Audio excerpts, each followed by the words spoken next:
Welcome back to Perfect God Pursuing Me. I'm Yaz, and I know y'all saw the title of this video. I wanted to just sit down, get into the tea with the girlies. I haven't talked about wedding stuff in a while because life has been so cray-cray. First things first, I'm not really a fitness girly. That's not my passion at the current moment. I am athletic though. I played sports before. I enjoy outdoor activities and moving my body. So just know that honestly, I didn't set out to lose X amount of pounds before the wedding or lose weight at all. What I set out to do was seek a biblical marriage that was sustainable and that pleased God. And literally those steps led to me losing this weight. So if you're looking for, the newest diet or how to look like you got a natural BBL, this is not this is not the channel where you're gonna find what you're looking for. But the good news is there's thousands of channels out there where you can get all of the fitness needs. This is just my journey with God that led to weight loss. He did it, not me. I never really cared for a big fancy wedding or a big honeymoon. I always would just say to everybody who was asking me about the wedding, I just want a marriage that pleases God because that's the only way it's gonna work. This is already hard. So throughout the engagement process, I just was seeking out how to please God in preparation for being a wife, and this happened. So I'm gonna walk y'all through the process. So in the fall of 2023, last year, I was vlogging at that time. God made me aware that he wanted me to get rid of some of this weight that I was holding on to. And it was honestly prophetic. He was like, where you're going, the weight of the past can't come with you. And it was very gentle, very loving father, no shame or condemnation about my body. But I knew that I was entering into this season that I was calling boot camp. That's what I was calling it in my old vlogs, where God was just working with me on my fitness. And I knew that the engagement was coming. I wasn't yet engaged because we got engaged around Thanksgiving, November. And I started kind of getting right in September. That's when I started thinking about it more, my weight, and not in a negative way, but just being obedient to God in letting go of those things that I was harboring in certain areas of my body that he didn't want me to take with me into my new season. So yeah, I knew Keenan was about to propose. He told me from the beginning of our relationship, he had intentions with me. He's dating to marry, and he sees me as being his wife. So I knew it was coming very soon in that little time frame. And yeah, another thing about this journey is I don't have any before pictures or after, honestly, because for one, anytime I would take a before picture, around that time of September, I started working out, I would take a before picture, I would get so uncomfortable in my body, feel insecure. Sometimes I would cry because this thing I'm gonna get more into it later in the video, but it's really a principality and it's a generational curse that I have defeated in the name of Jesus. But it is tricky. And so sometimes I would lose faith in what God spoke to me, what the process I was under was going to look like. And whenever I would take the before picture, I would delete it just from feeling so uncomfortable in my body. And I'm definitely not going to take an after picture because I just don't feel like that honors my modesty journey.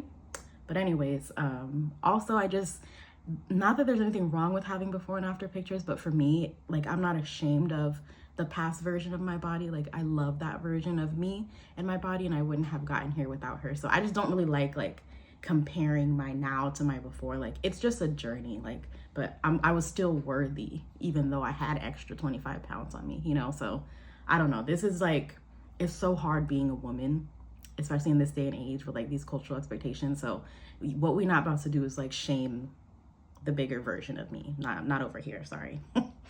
Okay, so I have 6 things that I did that helped me to get this weight off.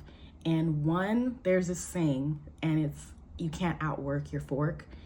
I never wanted to hear that before. I was pretty much I was these results cannot be worth it. I'm not about to eat nasty food all the time.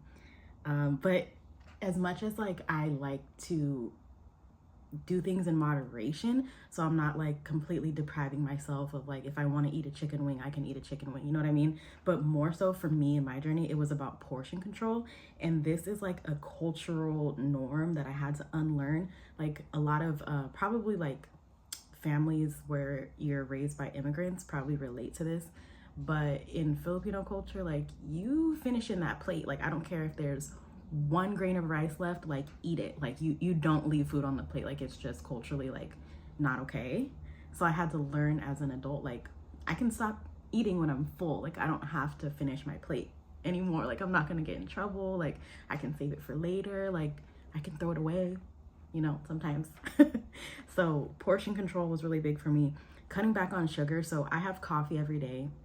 So one just small change is like, I don't do like super sugary creamers anymore. I'll do mostly milk, and then just put like a little bit of my own sugar so I can visually see like how much I'm taking in. If I just do like a little sweet treat in my coffee, I'll try to make it sugar-free as best I can. This is not all the time. Like, I can still go to Dunkin' once in a while and get something more sugary, but for the most part, like, if I know I'm gonna have coffee every day, then how can I make that coffee just a little bit less sugary? And, you know, just cutting back on sweet treats. Like, I have a sugar tooth for sure, so that's just not something I indulge in like every day or maybe even every week. Just kind of saving it for like special occasions. And then also focusing on my gut health. So I'll have kombucha here and there. And again, none of this is like religious, strict, like I have to have this brand of kombucha every day. It's nothing like that, but just like I'll have kombucha here and there. I know Greek yogurt has like probiotics in it. So instead of sour cream, I'll do Greek yogurt, or like instead of like dairy yogurt for my smoothies, like I'll do like a vanilla Greek yogurt. So just little changes like that.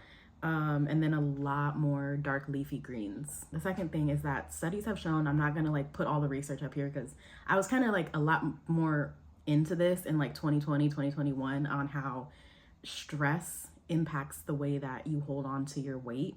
And it has to do with like your hormones and a bunch of different things. Google's free, so just do your research, but studies have shown that stress impacts the way you hold on to weight. So for me, the way I process that knowledge now, taking it into like practice, is the things that are stressing me out, like I'll just truly like do my absolute best, dig deep to leave it at the altar, leave it at God's feet, and not spin the block for it, not go back and stress about it after I leave it at his feet. And this can be so hard, especially like when your stressors are in your face, like it's your family, it's your house, it's your man. Like, I get it, but like just over the last like 9 months, like I've been doing my absolute best to just leave my stress with God. He asks us to, you know, this is not out of his realm. Like, he's kind like that. He's like, my yoke is easy, my burden is light, come to me. So I've been really just trying to practice that, and just being less stressed in general has helped me drop a lot of this weight. So I love me some Grow with Jo. If you don't know what that is, Grow with Jo, she is a workout instructor. She has like almost 6 million subscribers on YouTube. So you might have heard of her, you might not, but she has like some praise and worship dance workouts, and then others are just like regular, you know, regular YouTube workouts. There's a wide variety, they're free, and she uses like a specific method to structure the workouts, which are usually like 10 to 60 minutes. She has like her kinesiology degree, so she understands like the way that your body processes like how to burn fat and things like that. So she explains it all on her channel, but I do a lot of Grow with Jo workouts, and it's been over the course of several months. So there's seasons, like where I was more tired and working out less, but just remembering too, like partial energy workouts, like where you're not giving it 100%, but you're giving it 20. Grow with Jo talks about this too. It still adds up. So even on those days where I was like just so drained and tired and overworked, and I could only do like a little bit, like those compound things add up. I can say that now, like the next year after starting this in September, like those things definitely added up, because now I'm seeing results that I'm proud that I stuck with it even when I didn't feel like it. And there were also certain times where I would be working out, because I love home workouts. Like previously I would do the gym, but where I'm at in life, and then also where I'm at geographically, like it snows a lot, so I don't always want to like go to the gym every day in a snowstorm. I don't know. I just like I'm a homebody, let's be real. So in my home workouts, there's been times where, like, for example, right after we got engaged in November, I bruised my tailbone from just having a super long road trip. So my workouts were very limited. And then I'm also your girl pushing 30. So sometimes my knees, like on certain days, my knees don't want to like do squats, but just like adjusting for what your body can do, not pushing yourself too hard, but don't let that stop you. Like, I'm not pushing myself to the point where I'm like further injuring my tailbone or my knees. Thank you, by the blood of Jesus, I'm fully healthy and healed. Like, I don't have these injuries anymore because I spoke life and commanded those things out of my body. But on those days where like I'm having a certain soreness, like I just kind of adjust and do what I can, but that doesn't mean like you don't work out just because something's hurting, Another thing is, like, I used to be, we're gonna have to get into this, because I used to be that girl that in church, like when I first got saved, I remember being like a teenager, like 14, 15, and like seeing everybody worship. I was in like an on fire youth ministry, and I just thank God so much for Harvest Church in Elk Grove, California, because that's where I first got saved. And those youth were so on fire that, like, even though I was new to it and I wasn't raised in church, I was like, whoa, like this is kind of weird, but it's kind of cool. And it just because everyone was in their worship so deeply, I first would just like close my eyes and just kind of sway. And I felt God encounter me. And that's a whole testimony for another day, but it showed me the power of worship, right? Fast forward, you get a little older. I was like a young adult, like 18, 19, 20 in church. And I would be way too shy to do anything, like way too shy. Like even to close my eyes sometimes, like I would just stand there. Like I would be feeling it, but I didn't know how to express it. And one of, what was the church called? Boss Church, Bayside of South Sacramento. One of the worship leaders back then was like, just witnessing me being so physically uncomfortable, and was just like, prophetic word, boom, Holy Spirit, let me know, like, this is for you, girl. This is not a concert. This is not for you to look at us. This is for you to experience God. So from there, like that, it shifted the way I worship. I would worship more at home, a lot more freely. Then as like in my mid 20s, I got lost in the new age. But since coming back, I would say like last year, probably, yeah, like around this time, like right before I got engaged. So the boot camp time, the season of war, God just revealed his glory to me. And in worship, like I be getting lost and I don't come back. Like, God is just too good. So what I'm trying to say is I be shouting in church. And if you're part of my church family, I'm like a very sweaty person.